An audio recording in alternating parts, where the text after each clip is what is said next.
Okay, my last book is here. So I finally get to go through this stack of books with you, my new book haul. This is going to be separate from the vlog. So if you're seeing this, hi, welcome to Living with the Wheelers. I'm Hannah. I love to read. This is my new set of books. I told myself that I was on a book buying ban till May because I have a pre-order that's coming May 6th. But we see how that went. And it's only because of Books A Million and my best friend. Long story short, I buy these myself. I buy books across the board. I also am given books. I'm also gifted books. It just depends on what I'm looking for. So I buy from Walmart, Amazon, Books A Million, indie bookstores, all that kind of stuff. I actually was just in an indie bookstore yesterday, which in the vlog you guys will see that. So if you don't watch our vlogs, go ahead and head over because you guys can get a little tidbit of how I accumulate these. So typically what I do for my book hauls is I show you guys the title and the author, and then I read the back to you, just in case that is something that you would like to do, or a book that you would like to look into, sorry for the jiggliness, or something that you would like to purchase for yourself, or find on Kindle, or whatever. So we're going to jump into this, and I'm going to read the backs of these. I'm going to show you guys what I have.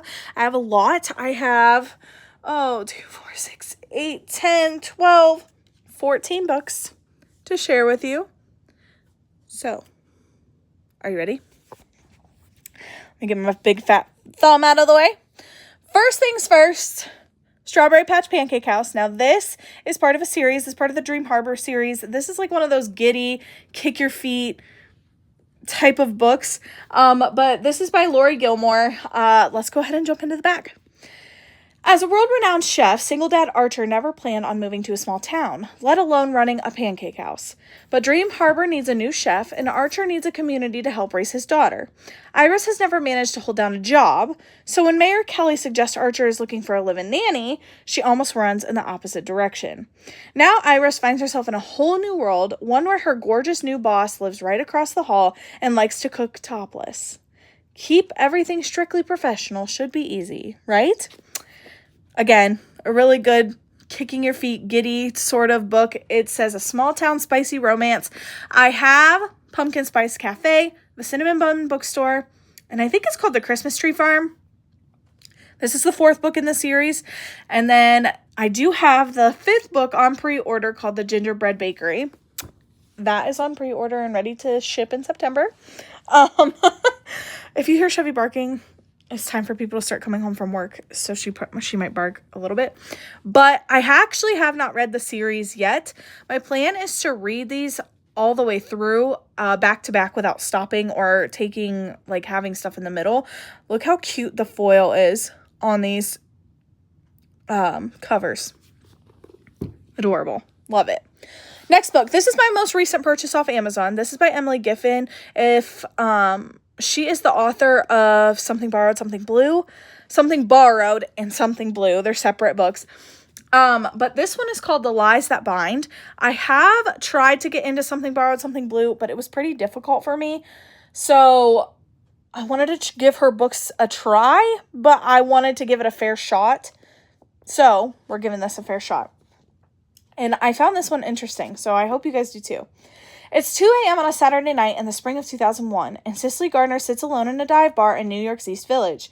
Feeling lonesome and homesick for the Midwest, she wonders if she'll ever make it as a reporter in the big city, and whether she made a terrible mistake in breaking up with Matthew, her longtime boyfriend. As Cicely reaches for the phone to call him, she hears a guy next to her say, "Don't do it." Something tells her to listen to him, and over the next several hours, the two forge an unlikely connection. That should be it. They both decide the next morning as Cicely reminds herself of the perils of a rebound relationship. Yet, she and Grant can't seem to say goodbye, and for the first time in her carefully constructed life, Cicely follows her heart instead of her head. Then, Grant goes missing in the chaos of 9/11. Fearing the worst, Cicely spots his face on a poster and realizes she's not the only one searching for him. Her reporting instincts kick into action as she vows to discover the truth. But the questions pile up quickly. How well did she know Grant? Did he ever really love her? And is it possible to love a man who wasn't who he seemed to be? The Lies That Bind is a mesmerizing and emotionally resonant exploration of the never-ending search for love and truth in our careers, in our relationships, and deep within our own hearts. I found this interesting because most books aren't really set with kind of like a 9/11 standpoint or like it being part of the plot. I found this pretty interesting. So I was like, just by the back alone, I was like, I'm sold. This, it's interesting. I've read a lot of first accounts from 9/11. I was 3 years old when it happened, so I don't really have any recollection of any of it. So doing my own research has helped a lot. Next is Out on a Limb by Hannah Bonham Young. And this one was actually gifted to me by my best friend. I love this. I'm so excited to read it. So the back says, Winifred Wynne McNulty has always been wildly independent and not one to be coddled for her limb difference. Wynne has spent most of her life trying to prove that she can do it all on her own, with some minor adjustments. She's done just fine. Hooking up at a costume party with the incredibly charming Beau changes everything. Wynne finds herself pregnant and decides to keep the baby. While Beau is surprisingly elated to step up to the plate, Wynne is unsure whether she can handle this new challenge. Together, Wynne and Beau decide to get to know each other as friends and nothing more while they embark on this parenting journey together. But as they both should know by now, life rarely goes according to plan. How fun. Just a fun little, hopefully another good, like, kick your feet, feel good. The Summer of Broken Rules. So my last book haul, I bought the other books in this series. This is the first one. This is a YA read. The whole series sounds interesting to me. There are other books. I'm sorry for the shakiness, guys. I really need to get a tripod. Daniel mentioned to me that I would be allowed to have one soon, but it just isn't in the cards right now, which is totally fine. But The Summer of Broken Rules by K.L. Walter. I think it's Walter. I have yet to figure that out. It's spelled Walter, but I'm going to say Walter. So here we go. It's all fun and games until someone loses their heart. When Meredith Fox lost her sister Claire 18 months ago, she shut everyone out, but this summer she's determined to join the world again. The annual family vacation to Martha's Vineyard seems like the perfect place to reconnect. Her entire extended family is gathering for a big summer wedding, and although Meredith is dateless after being unexpectedly dumped, she's excited to participate in the traditional Fox family game of assassin that will take place during the week of the wedding festivities. Claire always loved the game, and Meredith is determined to honor her legacy. But when Meredith forms an alliance with a cute groomsman, she finds herself getting distracted. Meredith tries to focus on the game and win it for her sister, but she can't help falling for him, and as the week progresses, she realizes she's not only at risk of losing the game, but also her heart. How cute. So we will see how we like that one. Next, The Woman with the Purple Heart by Diane Hanks. This book my sister-in-law was reading when we went to visit the last time, and I got it on sale. It was $5 on sale, and I was like, that's it, I need it. If you like historical fiction, this would be for you. If you're not into it, you can skip on through. So, in November 1941, Annie Fox, an Army nurse, is transferred to Hickam Field, an Army air base in Honolulu. The others on her transport plane are thrilled to work in paradise, but Annie sees her new duty station as the Army's way of holding the door open to her retirement. But serving her country is her calling, and she will go for wherever she is told. On December 7th, Annie's on her way to work when the first Japanese Zero fighter plane flies low over Hickam's parade ground. The death and the destruction that follow leave her no time to process what's happening. She rallies her nurses and they work to save as many lives as they can, but soon their small hospital is overwhelmed. Annie drives into Honolulu to gather supplies, nurses, and several women who will donate blood. However, the nurses are Japanese Americans and the blood donors are prostitutes. Under Annie's leadership and working together in unexpected ways, they make it through the horrific day when one of the Japanese American nurses and Annie's friend, Kay, is arrested as a suspected subversive. As Hickam tries to recover, Annie works to find her friend and return Kay to her family, but Annie's love for her country is put to the test. How can she reconcile the American bravery and the resilience she saw on December 7th with the prejudice and injustice the witnesses just a few months later? She witnesses. just a few months later. Based on the real life of Lieutenant Annie Fox, chief nurse of Hickam Hospital, The Woman with a Purple Heart is an inspiring story of heroic leadership, courage, and friendship that also highlights a shocking and shameful side of history. So this is about Pearl Harbor. It's not Pearl Harbor, it's Hickam Field, which was one of the air bases. So it's not directly connected, but it's part of it. It's part of it. So it's Pearl Harbor, but it's not. If that makes sense. Connected in a way, but not directly connected. Okay, Beach Read by Emily Henry. She just came out with a new book, I believe. I forget what it's called, though. Can't remember. But anyway. Augustus Everett is an acclaimed author of literary fiction. January Andrews writes best-selling romance. When she pens A Happily Ever After, he kills off his entire cast. There are polar opposites. In fact, the only thing they have in common is that for the next 3 months, they're living in the neighboring beach houses, broke and bogged down with writer's block. Then, one hazy evening and one thing leads to another, and they strike a deal designed to force them out of their creative ruts. Augustus will spend the summer writing something happy, and January will pen the next great American novel. She'll take him on field trips worthy of any rom-com montage, and he'll take her to interview surviving members of the Backwoods Death Cult, obviously. Backwoods Death Cult. Everyone will finish a book and no one will fall in love. Really. A lot of hers are very just like good, quick reads. I have The People We Meet on Vacation. I actually shared that one in my last book haul. This one. Here's a memoir. Well, kind of a memoir. I believe that's what it is. Shari Franke, The House of My Mother. My sister and my mom have read this book, so it is my turn now. If you are not familiar with 8 Passengers and Ruby Franke and all of the stuff that is going on with that, I highly suggest you look into it because it is heartbreaking and it's also very interesting, and I can't wait to read this. I actually can't wait to dive in because this is from her point of view, and I think she has a lot to say, and I'm glad she advocates for just exploiting children and vlogging and all that kind of stuff. So, here we go. Shari Franke's childhood was a constant battle for survival. Her mother, Ruby Franke, enforced a severe moral code while maintaining the facade of a picture-perfect family for their wildly popular YouTube channel, 8 Passengers, which documented the day-to-day life of raising 6 children for a staggering 2.5 million subscribers. But a darker truth lurked beneath the surface. Ruby's wholesome online persona masked a more... is it tyrannical? I don't know. Bear with me. I'm a teacher. I don't know everything, but we know most. Parenting style than anyone could have imagined. As the family's YouTube notoriety grew, so too did Ruby's delusions of righteousness.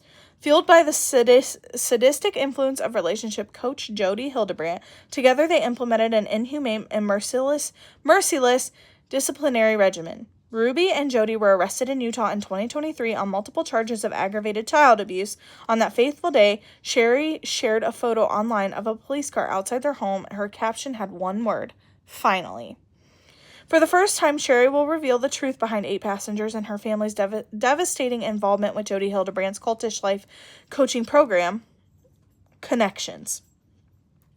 No stone is left unturned as Shari exposes the perilous of influencer culture and shares for the first time her battle for truth and survival in the face of her mother's cruelty. So, I've read a couple memoirs in the last couple months. I read I'm Glad My Mom Died by Jeanette McCurdy. There was another one I read not that long ago. I can't remember what it was, but I can't wait to read this. Honestly, it breaks my heart for them. They deserved better than what they got, so I'll be interested to dive into this one.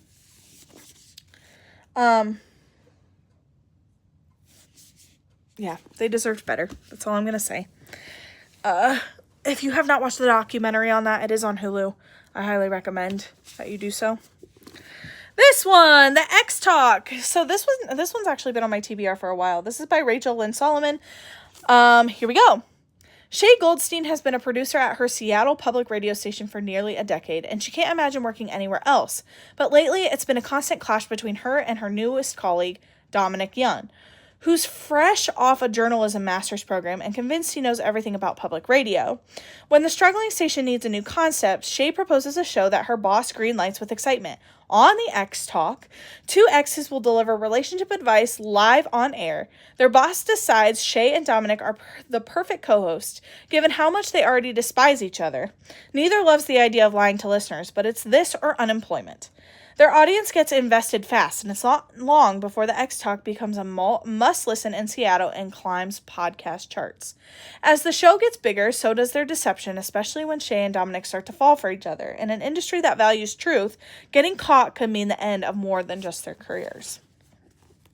Another just little fun, interesting book, a bargain book. My back is hurting. Okay. 2 Catherine Center books. I did mention these in the vlog not that long ago, but obviously I just showed them to you. I got these on bargain. The Rom-Commers by Catherine Center. Emma Wheeler. Oh, fitting. Desperately longs to be a screenwriter. She spent her life studying, obsessing over, and writing romantic comedies. Good ones. That win contests.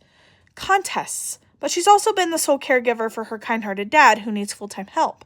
Now, when she gets a chance to rewrite a script for a famous screenwriter Charlie Yates, her personal writing god, it's a break too big to pass up. Emma's younger sister steps in for dad duty, and Emma moves to LA for 6 weeks for the writing gig of a lifetime. But that is, they say, don't meet your heroes. But what is it they say? Don't meet your heroes? Charlie Yates doesn't want to write with anyone, much less a failed nobody screenwriter. Worse, the romantic comedy he's written is so terrible it might actually bring on the apocalypse. Plus, he doesn't even care about the script. It's just a means to get a different one greenlit. Oh, and he thinks love is an emotional Ponzi scheme. But Emma's not going down without a fight. She will stand up for herself and for rom-coms and for love itself. She will convince Charlie that love stories matter, even if she has to kiss him senseless to do it. But what if that kiss is accidentally amazing? What if real life turns out to be so much more real than fiction? What if the love story they're writing breaks all of Emma's rules and comes true? My sister-in-law read this one. She loves Catherine Center. So we're going to read Catherine Center. Next is Hello Strangers. This is a newer book by her. Sadie Montgomery never saw what was coming, literally. One minute she's celebrating the biggest achievement of her life, placing as a finalist in the North American Portrait Society competition. The next she's lying in a hospital bed diagnosed with a probably temporary condition known as face blindness. She can see, but every face she looks at is now a jumbled puzzle of disconnected features. Imagine trying to read a book upside down and in another language. This is Sadie's new reality with every face she sees. But as she struggles to cope, hang on to her artistic dream, work through major family issues, and take care of her beloved dog, Peanut, she falls in love, lust, a temporary obsession to distract from the real problems in her life, with not one, but 2 very different men. The timing couldn't be worse. If only her life were a little bit more in focus, Sadie might be able to find her way, but perceiving anything clearly right now seems impossible. Even though there are things we can only find when we aren't looking, and there are people who show up when we least expect them, and there are always, always other ways of seeing. So that is Hello Stranger by Catherine Center. Okay, we're on to the last 4.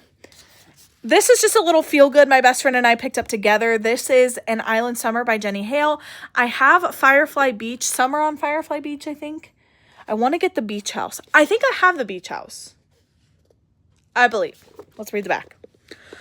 All that Megan Gray has left of her beloved Pappy is his cottage on the edge of the shimmering Atlantic Ocean. Longing to feel close to her grandfather, she returns to sun-drenched Hatteras Island in the Outer Banks for the summer. But on her first night, she meets brooding Toby Myers, a local businessman. She might feel lost without Pappy, but looking into Toby's sparkling blue eyes feels like coming home. Excuse me, sorry. As Megan strolls along the golden sand with Toby, breathing in the salty air, she feels like she's making new memories, until she opens an envelope her grandfather left for her and finds a black and white photograph of someone she doesn't recognize. If she can discover its meaning and why Pappy gave it to her, she'll unlock a secret hidden for decades. But the truth has the power to change everything. Megan and Toby thought they knew about their lives, and it will either bring them together or break their hearts fully. How cute. Just a cute little summer romance. I have something stuck in my tooth. Oh, got it. I'm going to take another sip of Pepsi. All right. Allie Hazelwood, check-in mate. Ta-da! I just smacked myself in the face. Mallory Greenleaf is done with chess. Okay, hilarious. We have a restaurant near us called Greenleaf. Every move counts nowadays. After the sport led to the destruction of her family 4 years ago, Mallory's focus is on her mom, her sisters, and the dead-end job that keeps the lights on. That is, until she begrudgingly agrees to play in one last charity tournament and inadvertently wipes the board with notorious king killer Nolan Sawyer, current world champion and reigning bad boy of chess. Nolan's loss to an unknown rookie shocks everyone, especially Mallory. What's even more confusing? His desire to cross pawns again. What kind of gambit is Nolan playing? The smart move would be to walk away, resign, game over, but Mallory's victory opens the door to sorely needed cash prizes, and despite everything, she can't help feeling drawn to the enigmatic, something like that, strategist. As she rockets up the ranks, Mallory struggles to keep her family safely separated from the game that wrecked it in the first place. And as her love for the sport she so desperately wanted to hate begins to rekindle, Mallory quickly realizes that games are only on the board and Spotlight is hotter than she imagined, and the competition can be fiercely attractive and intelligent and infuriating. Fun. Another just a little cutie book. This one I was interested in. This one's called Wrong in All the Right Ways by Tiffany Brownlee.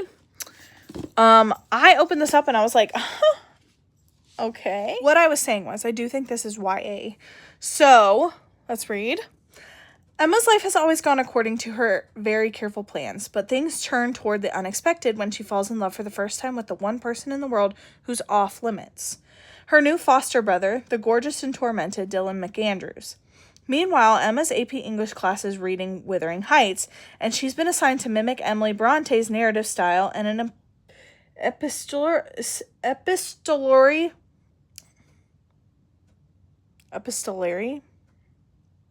format.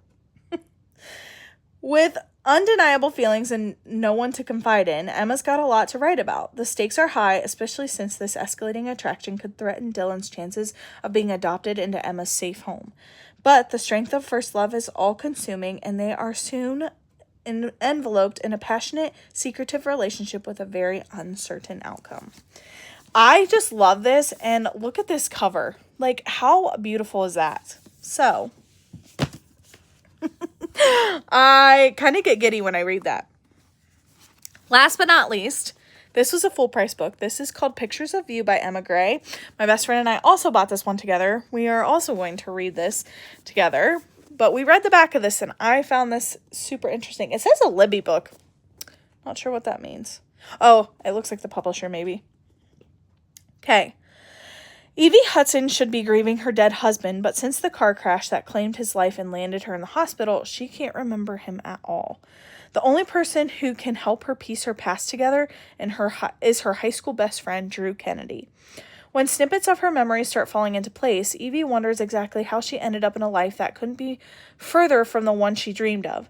This time around, she's seeing all the things she missed and the life she gets to choose again. So it's almost like a do-over at life kind of thing. The cover's cute too. I can't wait to read this. So that's my brand new book haul, guys. I literally bought all of these in the last couple weeks. So bad. But Given, bought for me. Beach Read and Out on a Limb were bought for me by my best friend because she's just a sweetie cutie. And then The House of My Mother is my mom's book that she's letting me borrow. I'll give it back to her when I'm done reading it. It's been cycled through the sisters and my mom. It's been cycled through my sister and me. And then, well, my mom read it. My sister has read it. It's my turn now.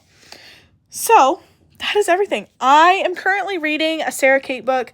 I'm going through the Salacious, I think it's Salacious Players series. I'm on book 3. I think there's 2 more. And then I'll be done. Physical copy book that I'm reading, Lights Out. by, is it Navessa?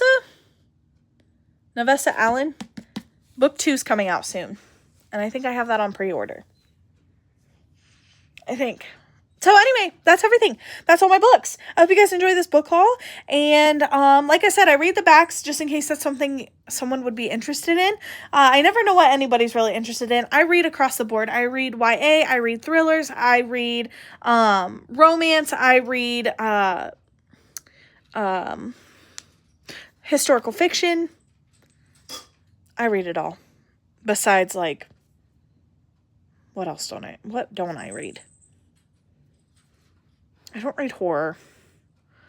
Oh, I don't read fantasy. So if you're into fantasy, I'm sorry. My best friend gets after me all the time. It's not my jam. I do read dark romance too as well. But fantasy, I just cannot get into. Romantasy, I can't get into either. But anyway, so this is where I leave you. Thank you for watching my book haul, my new one. This will probably be it for April. My next book haul will probably be in May. So I will chit chat with you guys later. I hope you guys enjoy the rest of your day, and we will talk to you soon. Bye.